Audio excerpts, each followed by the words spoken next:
Buenas noches, Colombia. Bienvenidos a Cuarentena Musical Pacífico y Caribe. Soy Vanessa Serna y me conecto desde la ciudad de Atlanta. Esta es nuestra emisión número 62. Seguimos en nuestra cuarta temporada. Estamos todos los miércoles a las 9 de la noche.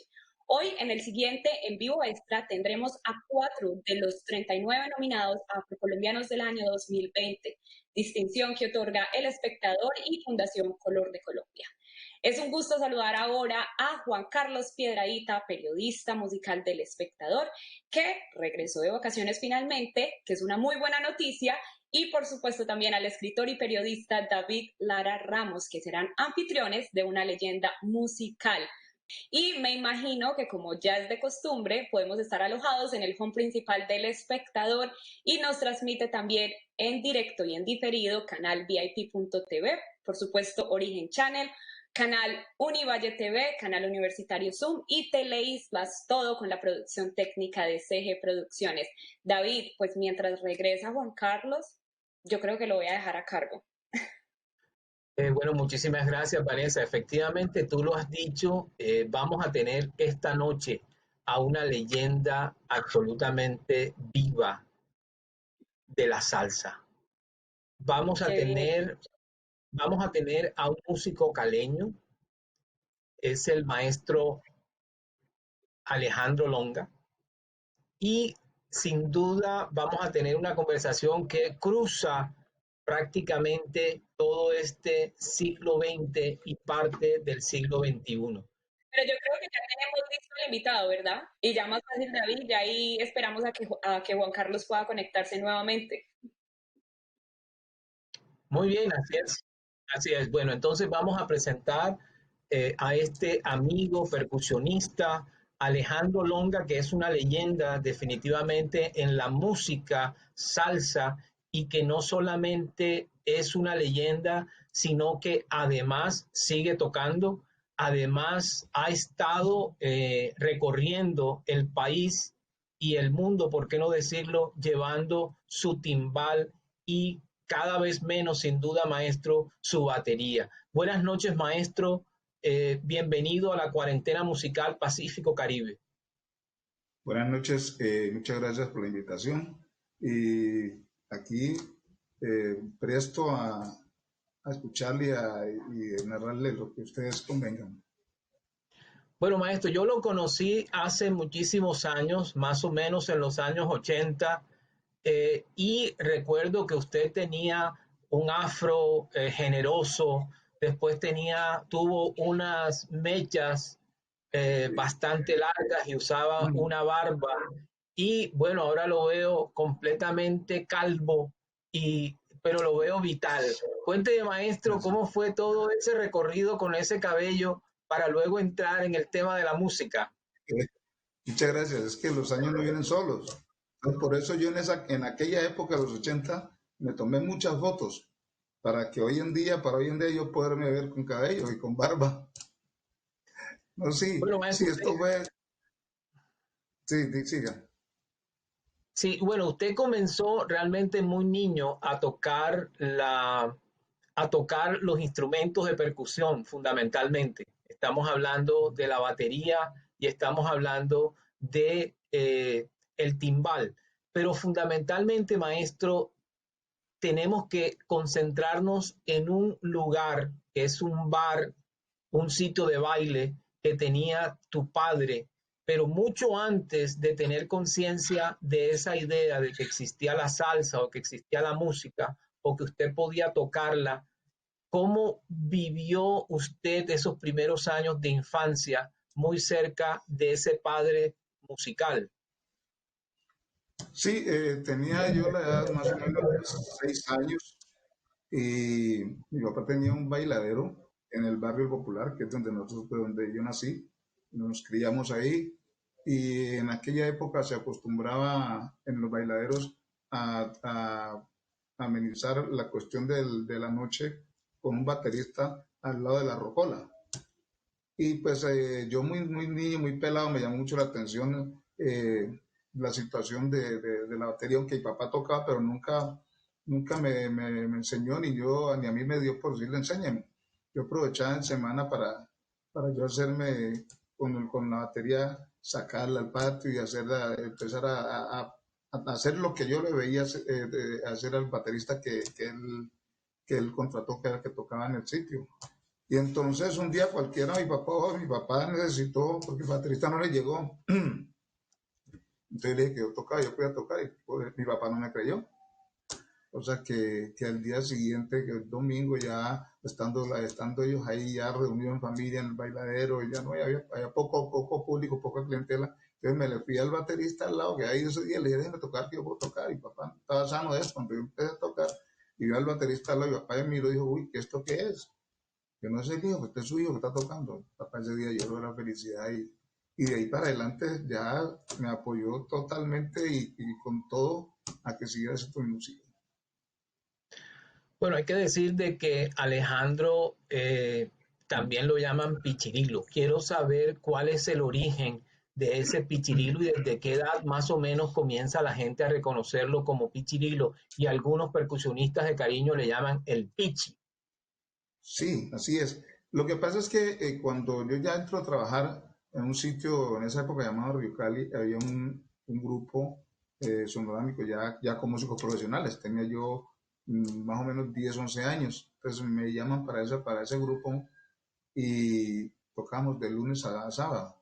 Y entre la clientela del sitio había un señor que tenía un carro pequeño muy bonito, pequeñito, y yo era un niño, tenía yo 10 11 años, entonces ya me enganchó el conguero, me enganchó de Pichirilo, que el señor le llamaba Pichirilo el carro, el carrito. Desde ahí quedé Pichirilo, de ahí hasta el sol de hoy. Bueno, parece que ya tenemos la cercanía de Piedraíta, que nos va a acompañar en esta entrevista. Bueno, bienvenido, Juan Carlos. Ya habíamos dicho luego de tus merecidas vacaciones y tenemos aquí ya el maestro Longa eh, dispuesto a contarnos cómo es esa historia prácticamente de la salsa del siglo XX y parte del siglo XXI en Colombia. Adelante, Juan. Hola, ¿ustedes me están escuchando ahora? Sí. Perfectamente, Ay, maestro. gracias. Bueno, algunos problemillas que pasan cuando hacemos este tipo de conversaciones en vivo, pero me encanta estar hablando hoy con ustedes, me encanta tener al maestro Pichirilo en este momento con nosotros y quiero preguntarle, maestro, ¿cuál es la inclinación por la salsa? ¿Por qué llegar a la salsa? ¿Por qué dedicarse específicamente a este estilo de música latina? ¿Por qué, maestro? Bueno, porque mis inicios precisamente fueron escuchando música cubana, era lo que se molía acá en Cali, y esos fueron mis inicios, escuchando la Sonora Matancera, Benny Moré, todas esas orquestas. Pero yo, mis inicios fueron primero como baterista, ¿no? Cuando yo ya salgo al ruedo musicalmente a trabajar como músico, siendo yo un muchacho de 10 11 años, como baterista con una big band aquí en Cali. Y recorrí casi todas las orquestas grandes que eran aquí, pero entonces ahí se tocaba de todo. O sea, big band se hacía de todo. Eso era un recorrido musical pues, a nivel mundial. Y eso me llevó a que me diera cuenta yo de que tenía que irme a Bogotá porque pues ahí estaban todas las figuras, sobre todo en la parte de percusión, bateristas connotados allá. Me fui a Bogotá. En Bogotá hice parte de orquestas muy famosas, entre ellas la Tropibomba. Me vine de Bogotá a un grupo que tenía Piper, salsa, un grupo de salsa, Los Supremos, Piper Pimienta, Los Supremos, en Bogotá. Porque era, como le digo, siempre me jalaba la salsa, siempre me jalaba la salsa, me jalaba. Yo quise estar, y esa fue una oportunidad para volverme a hacer salsa directamente. Bueno, como usted decía, es una persona que ha estado cerca de esos lugares donde se toca la música en vivo. Quisiera preguntarle, maestro, fundamentalmente por un bar que es una leyenda sin duda en Cali, como es Juan Pachanga. Cuéntenos qué pasaba allí, qué sucedía allí, quiénes estuvieron allí, porque realmente Juan Pachanga es reconocer la llegada de unos músicos muy importantes de los que usted sin duda nos va a hablar enseguida. Cuéntenos. Sí, en mi llegada a Pachanga a través de Larry Landa, en paz descanse, él me conocía a tiempo como músico salsero, como timbalero. Entonces él, cuando hizo Juan Pachanga, eh, después de su inauguración, que le inauguró con dos grandes músicos, fueron Eddie y Charlie Palmieri, yo tocaba para un sitio, Manricuras, haciendo jazz. Entonces él me invitó a su inauguración. Entonces, en esos días, él, no sé, por algún motivo, porque él hizo la conexión para traerse a Alfredo Lafé. Y le dijo a Alfredo Lafé que él quería venirse para Cali, estaba un tiempo acá, y pues, entonces le dijo, bueno, pero solo, que no puedo trabajar con el grupo. Entonces Alfredo le dijo que entonces que le ubicara un grupo acá, que le armara un grupo, y le dijo, no, aquí lo único que te puede hacer un grupo para este tipo de música es Pichirilo. Entonces hablamos con Larry y así fue. Me vine a Juan Pachanga, me retiré de Manricudas y armé el grupo para Juan Pachanga con Alfredo Lafé en un principio. Y después, en los días, en los meses, se trajo a Héctor Lavoe. Yo dirigí el grupo y durante todo el tiempo estuve acá. Claro, maestro Pichirilo, antes de hablar de Héctor Lavoe y hacer referencia a ese paso tan destacado en su trayectoria, me llama la atención las distintas bifurcaciones, las distintas ramificaciones que tiene el grupo Nietzsche, empezando por Guayacán, por supuesto, por Guayacán Orquesta y por los Nietzsches también como principales, no sé si hijos, lo pongo entre comillas, Itálica, por allí subrayado para no incomodar si es el caso. Pero hay algo que caracterice, maestro, a estas bifurcaciones, a estas ramificaciones del grupo Nietzsche como Guayacán y como la Orquesta Internacional, ¿los Nietzsches o no, maestro Pichirilo? Bueno, sí, es que lo que pasó es que el paso mío por Grupo Nietzsche, hubo cierta dificultades administrativas con el maestro Giro Varela, en paz descanse. Y pues la verdad es que nosotros al no poder, o sea, al no tener ese respaldo administrativo que nosotros necesitábamos, entonces decidimos abrirnos. ¿Ya? Nos abrimos, quedó Jairo prácticamente solo. Entonces nosotros dijimos, bueno, si nos abrimos, tenemos ya Grupo Nietzsche ya con la imagen que tiene, y nosotros todo el tiempo estando ahí con el grupo como tal.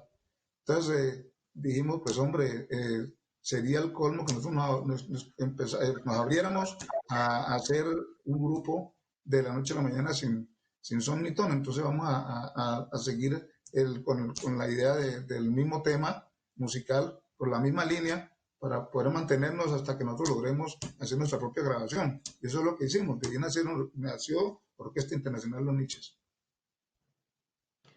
Bueno, y siguiendo por esa línea, maestro, la Orquesta Internacional Los Niches, uno podría decir que llega en un momento donde hay una fase muy importante que tiene que ver con una salsa muy romántica, una salsa donde el intérprete es fundamental. Pero usted ha pasado por todas las fases, es decir, usted vivió sin duda la época de la salsa brava, pero bravísima, y luego comenzó a trabajar en esta otra fase.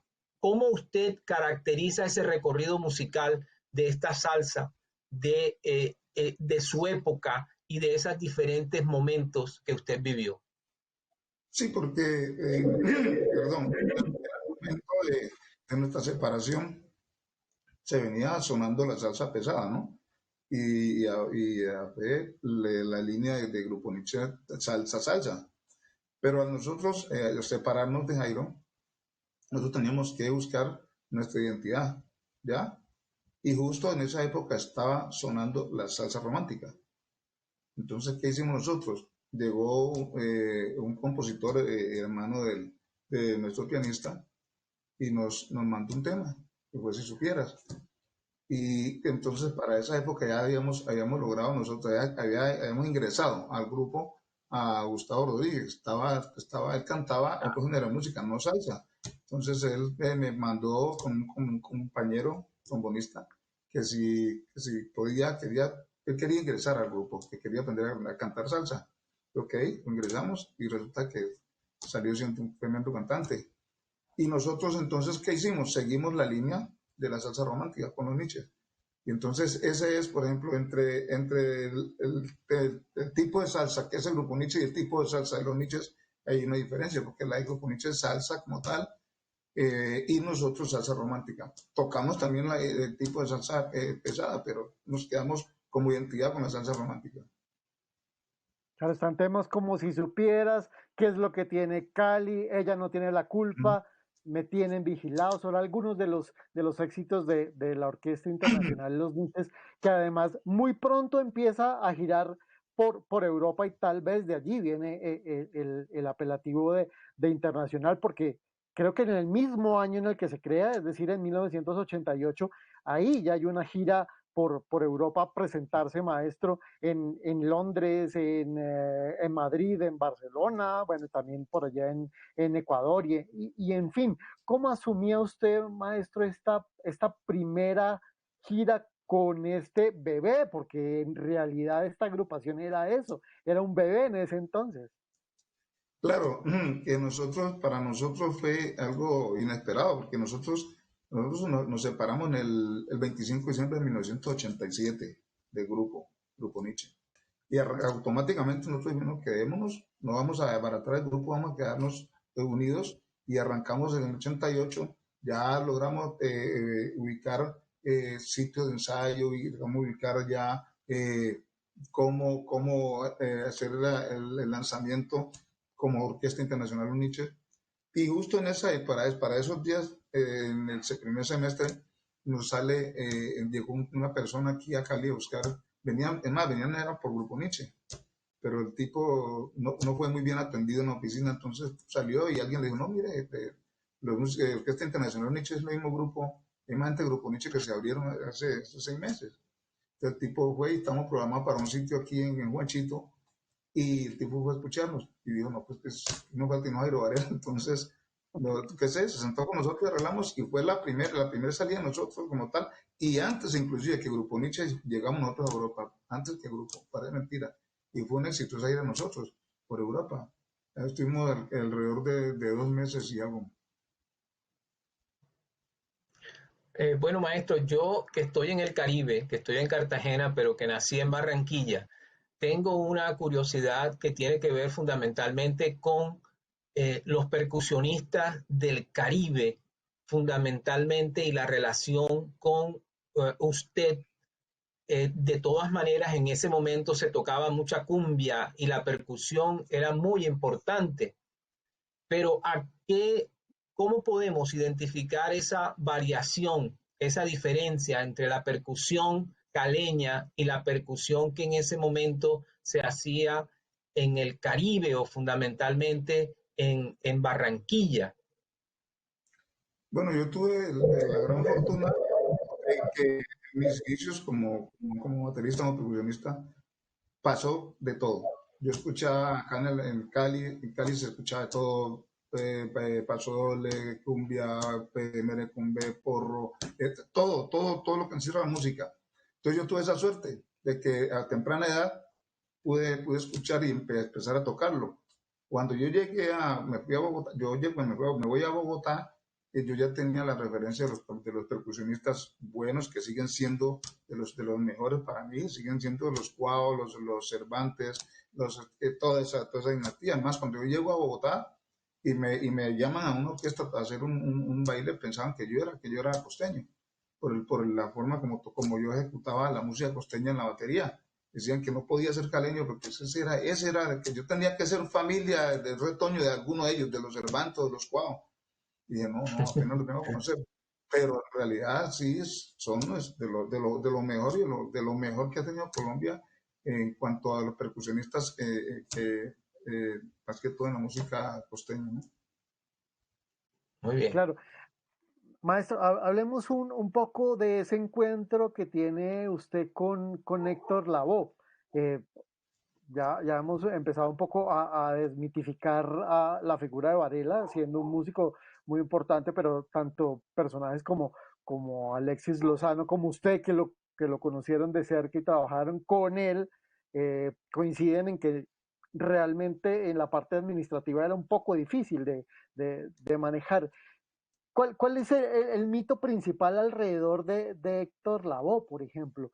¿Aprendió cosas de él en el trato? ¿Cómo era un personaje como esos que además estuvo por una temporada, me parece que corta más bien, en Cali, refugiándose allí de todo lo que le estaba pasando, de todo lo que estaba pasando por su cabeza? Pues, ¿cómo era ese trato, maestro? Eh, Parece mentira y esto, gracias a Dios, porque lo viví.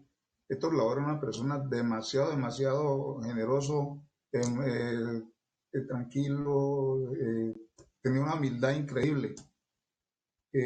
Como cantante ni se diga. Entonces, esto yo de él aprendí muchas cosas, porque más la parte del trato con el músico, ¿ya?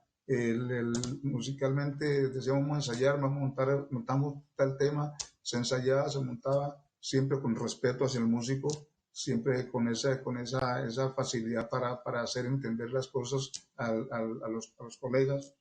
Y siempre fue, de que llegó hasta que él se fue de Cali, siempre fue el trato de él para con nosotros, fue muy, muy, muy efectivo, muy chévere. Bueno, y pensando también en grandes mitos de la música del Pacífico, eh, quisiera preguntarle por una relación que usted ha comentado, que es su conocimiento sobre el gran Petronio Álvarez, cuando todavía no era Petronio Álvarez y usted tuvo una cercanía. ¿Cómo fue ese momento y cómo puede describir a ese personaje que es prácticamente hoy un mito dentro de la música del Pacífico? Bueno, yo puedo decir que el primer percusionista que ejecutó, interpretó, tuve la fortuna de tocar mi Buenaventura, siendo yo un muchacho, un pelado de 8 años, 7 años, porque el Cuco, que es Petronio Álvarez, él llegó al barrio donde nosotros vivimos, llegó buscando a mi papá, porque ellos se conocían de muchacho en Buenaventura, mi papá era de Buenaventura. Entonces, eran como tipo 6 de la mañana y yo escuché que decía, longa, longa. Entonces, mi papá estaba durmiendo porque pues, el bailadero lo cerraban tipo 4 o 5 de la mañana. Entonces yo fui y le dije, papá, es un señor altote ahí que viene con una guitarra bajo el brazo. Y entonces está como medio tomado. Entonces, ¿quién será? Entonces salí y le dije, ¿de parte de quién? Dígale que de parte del Cuco. ¿Cómo así? Si papá el Cuco, no, se paró y papá enseguida lo entró, de tantos años sin verse, y el señor Cuco te llegaba con la guitarra debajo del brazo, parecía un violín, la guitarra, porque él era muy alto, grandote, y se pusieron a tomar ahí en la casa, ahí en el bailar de papá, y entonces empezó a tocar, a cantarle las composiciones, y papá me dijo, Longa, mira esto que hice, mira esto que compuse él con su guitarra. Entonces mi papá me dijo, mira, pelado toca batería. Entonces me sacó la batería, entonces yo empecé a acompañarlo a él, ya, lo que él toca, seguirle lo que él tocaba. Y dice, mira esto que le hice a Bonaventura. Entonces empezó a estar, y yo empecé a acompañarlo, sin saber yo que era un curulado, que no solamente en el tiempo que él tocaba, ahí yo lo seguía. Por eso digo que fui creo que si no el primero, no lo primero en tocar mi Buenaventura sin haberse grabado siquiera, con el propio compositor, con el propio autor. Porque él era, entre Maravilla. otras cosas, vino al barrio nosotros. Mi papá no sabía, entonces a él le dijeron, no, que Marino Longa tiene un bailadero ahí en el Popular, en la 45, de esta es la dirección. Entonces cuando él llegó, que ya entró, usted le dijo a mi papá, no, es que yo estoy, porque él era empleado de los ferrocarriles, era trabajador de los ferrocarriles, de todo mío. Y entonces él se vino buscando, y prendido, amaneció, se vino buscando, qué hacer? Barrio de las Delicias, al barrio Popular donde nosotros vivimos. Ahí ese fue el reencuentro de ellos. Eso fue una rumba de casi todo el día. Claro. Maestro, ¿cómo cambia la percepción de la música en los diferentes roles que usted ha tenido dentro de las agrupaciones? Ha sido percusionista de más de 7 agrupaciones, algunas más famosas que otras, Los Supremos, el grupo Nietzsche, que ya hablamos, Tropibomba, hasta la Orquesta Internacional Los Niches, que además es su creación y es su responsabilidad. Cambia la percepción de la música estando solamente como percusionista y cumpliendo una labor tan específica como esa y asumiendo la música como gestor, además como responsable de una agrupación, ¿o no? Pues de pronto no cambia mucho. Lo que pasa es que siempre lo importante de todo esto es el sentir, el querer lo que uno hace, ¿no? Y de una orquesta a otra, de un grupo a otro, siempre en mí existió y sigue existiendo darme el todo por el todo para hacer, para ejecutar, para ejercer mi instrumento en cualquier de los géneros musicales que me presenten, ¿ya? Entonces, donde yo quiera que estoy, por donde quiera pase musicalmente, siempre he querido de igual manera, tanto tocando tropical, tocando jazz, tocando salsa pesada, igual tocando salsa romántica, como me ha tocado también hacer acompañando cantantes de música romántica, ¿ya? Entonces, para mí es igual, la cuestión es sentirla y saber tener el concepto claro de cómo se debe ejecutar y cómo se debe interpretar cada género de música. Bueno, ya nos queda muy poco tiempo, maestro, y estamos a punto para cerrar, pero quiero preguntarle algo que quiero que me lo conteste muy rápidamente. Usted es un hombre que fundamentalmente es un autodidacta, pero mucha gente identifica esto que llamamos el golpe bichirilo o el golpe pichi. ¿Cómo es esa característica, ese matiz de su golpe? Yo me caractericé siempre por ser un percusionista muy tranquilo para tocar, ¿ya? Haciendo del timbal y de la percusión algo muy digerible, ¿ya?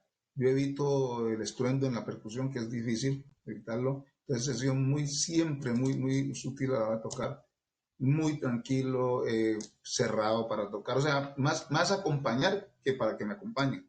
Siempre me preocupa eso, de respetar el que está a mi alrededor, el artista, la orquesta, eso, tocar para la orquesta, tocar para la orquesta. Y ese ha sido siempre mi línea, mi identidad como percusionista. Maestro Perfecto, muchas Alejandro gracias. Longa Pichirilo, muchas gracias por acompañarnos hoy en Cuarentena Musical de Pacífico y Caribe. David, muchas gracias también por esa No, gestión al maestro, comienzo. bienvenido. Lo dejé un Muchas poquito gracias. solo, pero nada, aquí estamos, maestro, gracias. Gracias Maneta, a la gracias orden. por la bienvenida. Siempre, gracias. Chévere. Gracias. Maestro, gracias.